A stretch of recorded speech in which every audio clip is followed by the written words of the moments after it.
Olá, sejam bem-vindos à nossa terceira aula e hoje vamos conhecer um pouquinho das nossas emoções. Vocês já se perceberam o quanto de nomes diferentes nós podemos dar para as coisas que nós sentimos?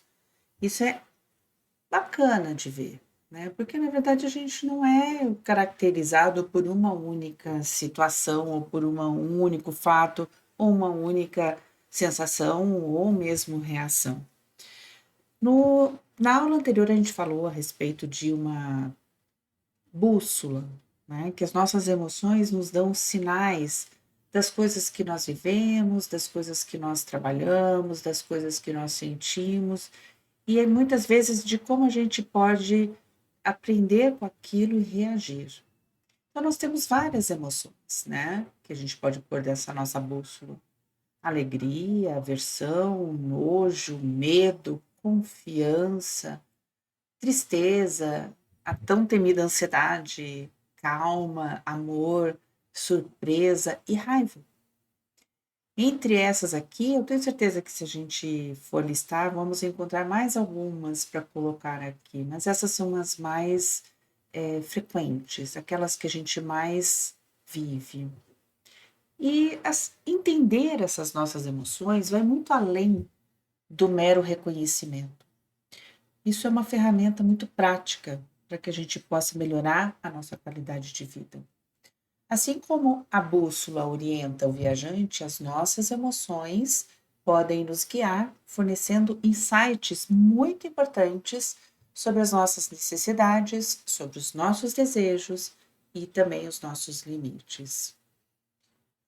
Nesse momento, quando a gente começa a buscar identificar as emoções, isso nem sempre é tão simples assim, porque no dia a dia tudo se mistura. Nem sempre a gente consegue dar nome para as coisas que a gente sente.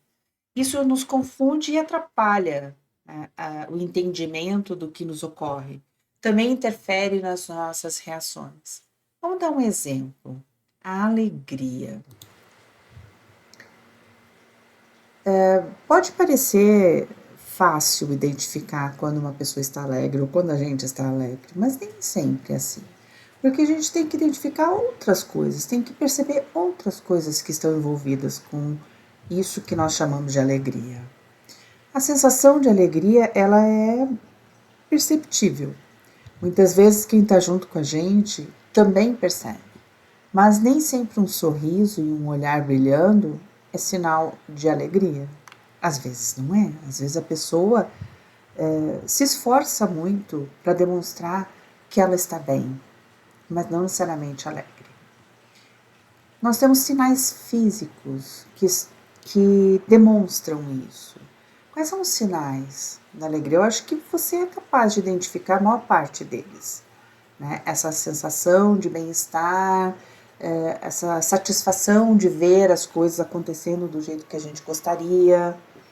O nosso coração fica acelerado, mas não da mesma forma, por exemplo, da preocupação. A gente sorri, a gente respira de uma forma diferente. Então, existem sinais físicos que estão demonstrando que aquilo que a gente sente é alegria. Temos o impacto emocional disso e que é muito maior do que a gente pensa. Às vezes a gente está muito preocupado e a gente vai para um evento e a gente se diverte, vai para um show, fica alegre e a gente percebe que dali para frente até parece que parte do peso da nossa vida fica menor. Esse é um impacto emocional. A influência no nosso comportamento também. Né? Quando nós estamos de bem, quando a gente está alegre, quando a gente está feliz, a gente enxerga as coisas de forma diferente e a nossa tendência de reação também é diferente. Isso influencia no comportamento e faz com que a gente queira continuar assim. Né? Então, a alegria gera em nós o desejo de mais alegria. Então, a gente busca continuar alegre, busca encontrar mais coisas que possam contribuir para essa sensação boa. E aí, Vamos fazer um exercício prático agora. Pode pegar lá na sua apostila, tá lá disponível também, mas a gente vai começar por aqui, tá? Então, o diário emocional é uma atividade muito simples, não depende de nada, só num caderninho onde você possa fazer os seus registros e dentro desse diário você vai anotar durante 7 dias, né? A princípio 7 dias, mas você pode depois estender isso ao longo da sua vida. Mas esses primeiros 7 dias vão te dar um diagnóstico da sua vida. Então você reserva lá um momento tranquilo. Pode ser de manhã, de tarde, de noite, antes de dormir, logo que você acorda, não importa. Não anota só as grandes emoções, mas também aquelas que passam despercebidas. Algumas pessoas, quando começam a fazer o seu diário emocional, passam a anotar todas as reações. Isso é legal, porque você começa a se perceber entendendo melhor algumas nuances que acontecem no seu dia. E esse espaço, né, que vai ser um caderninho, um diário, coisa assim, você vai precisar preservar isso de qualquer invasão. Então, guarda, é seu. Você não vai dividir isso com ninguém. É só para que você possa dividir com o papel. Né? Pode ser no telefone? Pode. Eu acho um pouquinho mais arriscado, né? Porque a gente pode perder o telefone, alguém pode pegar. E sem falar que quando você está escrevendo com a própria mão, mesmo que seja uma palavra solta, você está tirando de dentro de você e você está colocando em algo que fica palpável. O papel a gente palpa, não é virtual. Esse é um espaço só seu. E o que você vai fazer com isso? Você vai trabalhar tudo isso daqui depois. Tá vendo? Tudo isso. Quando você reflete as suas emoções, você promove a consciência, você desenvolve a resiliência emocional, você identifica gatilhos e padrões, você estabelece conexões. Isso é muita coisa. Quando você para pensar no que você sente e como você reage, você começa a prestar mais atenção em você. Você passa a enxergar a sua vida como um reflexo de muitas coisas, sim, que você vive, mas principalmente como uma grande possibilidade de enfrentamento. Esse enfrentamento que está aqui, ó, na resiliência emocional, te dá condições de sempre crescer e sempre amadurecer. Também vai te trazer a possibilidade de enxergar onde você se sente, algumas pessoas chamam de gatilho, tem algumas teorias que falam disso, em que momento aquilo se deflagra dentro de você e quais os padrões que você tem ali. Ou seja, onde isso se repete. Você consegue enxergar com muito mais clareza quando você registra isso.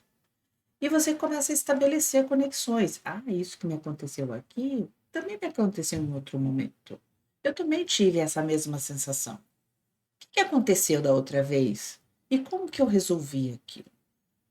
Parece meio estranho, né? Mas se você for trabalhar sempre em cima só do fato, em cima daquilo que você reagiu e daquilo que você sentiu, e não fizer essas pequenas conexões, em algum momento você vai ficar com a sensação, provavelmente isso acontece com você, porque acontece comigo também, que tudo que acontece com você é aleatório.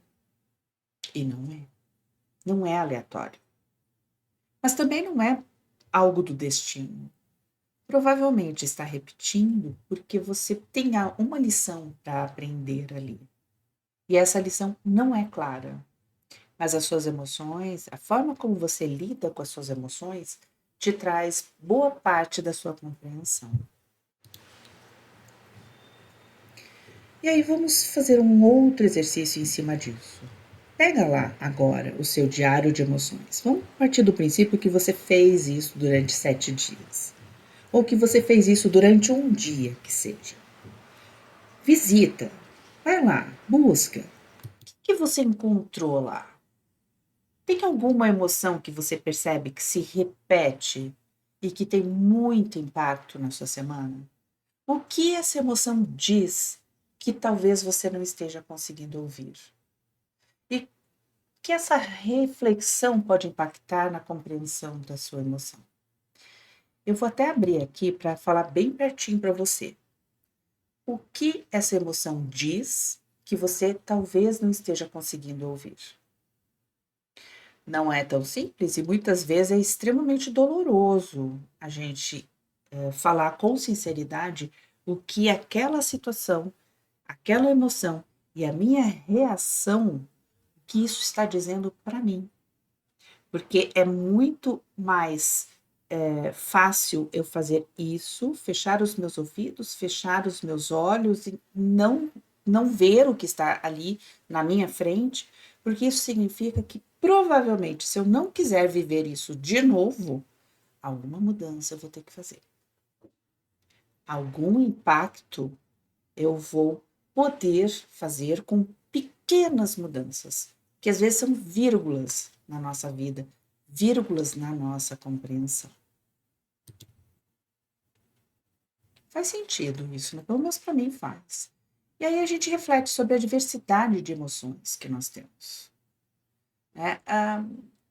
A quantidade de emoção que a gente tem é como se fosse um espectro de cores. Cada cor contribui para a riqueza da nossa experiência interior. Isso é bonito, é poético, é bacana, mas é tão vivo e tão forte dentro de cada um de nós que se a gente aprender a reconhecer e a lidar com essas emoções, com certeza nós vamos sair disso enriquecidos e a gente vai entender melhor que necessidades, desejos e limites a gente tem. É através dessa exploração que a gente cultiva uma compreensão mais profunda de nós mesmos e dos outros.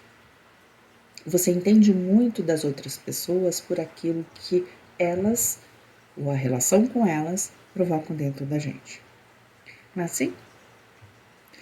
E aí, nós vamos usar como exemplo, assim, como a gente pode aprender com emoções que a gente considera desafiadoras. Tá? Que emoções são essas? Tristeza, raiva, medo. Muitas vezes a gente evita isso de todas as formas. Mas são reações como outra reação qualquer. São emoções como outra emoção qualquer. É parte do ser humano sentir tristeza, raiva, medo, ansiedade, angústia. Faz parte do viver. Por que a gente não pode hoje simplesmente viver isso como uma oportunidade de aprendizado? A gente se encarrega rapidinho de falar assim: ah, não, não fica assim, isso passa, toma um remedinho, toma água com açúcar, toma um chá. Concordo, é muito desagradável sentir isso. Mas se a gente não sente essas coisas, dificilmente a gente se dá conta de mudanças necessárias. E aí, essas mudanças necessárias, elas vêm justamente através desse incômodo. Você imagina só, se tudo sempre fica amortecido e você não percebe o que está te incomodando, como você vai lidar com isso? Você vai manter isso pro resto da sua vida como se não houvesse amanhã, como se ninguém estivesse te incomodando, como se você não tivesse nada para mudar. E com certeza existem áreas da sua vida, e depois mais para frente a gente vai fazer um exercício em outra aula, que merecem mais atenção da sua parte.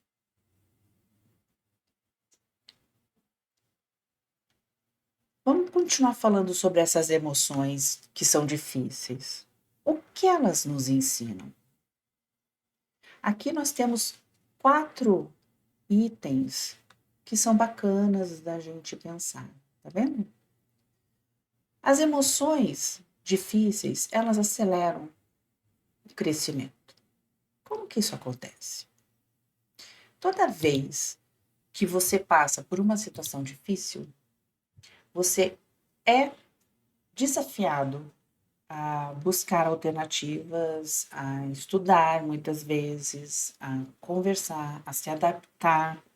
E às vezes não é uma adaptação fácil, às vezes significa, inclusive, que você vai ter que amadurecer antes da hora, que você vai ter que lidar com sensações, e essas sensações, elas colocam você em xeque, e você acelera o seu crescimento de uma forma bacana, mas muito, muito desafiador.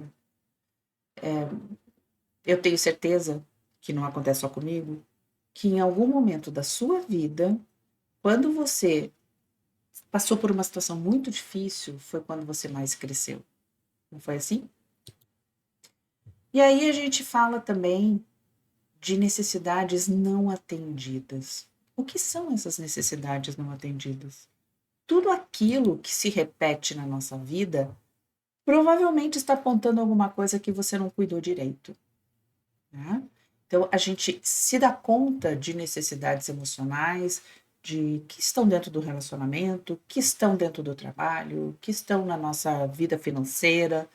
E quando você tem esse incômodo, né, que está dentro dessas emoções desafiadoras, isso faz com que você preste mais atenção e você tenha um cuidado adicional e você lida com isso com outra forma. Então você vai buscar solução para isso. Existe ali um ponto de atenção. Você também desenvolve empatia através dessas emoções difíceis. O que seria isso? A empatia não significa você se colocar no lugar do outro, mas você entender que o outro vive a mesma coisa que você, ou pode viver a mesma coisa que você, mas vai ter uma outra resposta, uma outra forma de pensar e vai ter necessidades diferentes das suas. Quando você compreende aquilo que está sendo desafiado dentro de você, você passa a olhar para o outro como alguém que também está passando por situações difíceis, situações semelhantes, e talvez até você consiga compreender melhor o que o outro passa. Isso é um desafio, é grande, mas se a gente começar a desenvolver empatia, eu tenho certeza que boa parte dos nossos problemas sociais vão encontrar um encaminhamento e talvez até algumas soluções que hoje a gente não vê. E a gente também tem a própria aceitação da complexidade humana. Ser humano é muito complexo, né? A gente quer viver da forma mais autêntica possível, mas isso não quer dizer que a gente possa fazer tudo o que a gente quer, né? Tem coisas que não cabe. Não cabe porque a gente vive em sociedade. Não cabe porque nem sempre aquilo que você quer, aquilo que eu quero, é bom para a sociedade, é bom para o nosso parceiro, é bom para os nossos filhos, é bom para o lugar onde a gente vive. Então, por que não pensar, né? Se não está legal, se está incomodando, o que a gente faz com tudo isso? Uhum. E aí, para a gente finalizar este módulo com essa última aula, eu gostaria só de chamar a atenção do quanto é importante expandir as nossas habilidades emocionais. Isso é muito bacana da gente pensar, porque na verdade tudo aquilo que a gente faz tem que se reverter para o bem maior, para o bem de todos. Eu gostaria de falar o quanto eu estou satisfeita e feliz porque você chegou até aqui, né? Eu sei que esse primeiro módulo ele desafia muito, porque você começa a sair da sua zona de conforto quando você começa a pensar em você mesmo, né? E parte daquilo que a gente conversou, parte daquilo que a gente discutiu aqui, parte daquilo que a gente se propôs fazer aqui é muito difícil. Talvez seja a primeira vez que você pare para fazer isso. pensa direitinho, vai lá no seu diário de emoções, escreve bonitinho tudo aquilo que a gente está propondo, vai na, na apostila, tem coisas ali, revisa, volta nas aulas que a gente fez e a gente se vê no próximo módulo. Um grande abraço para todo mundo.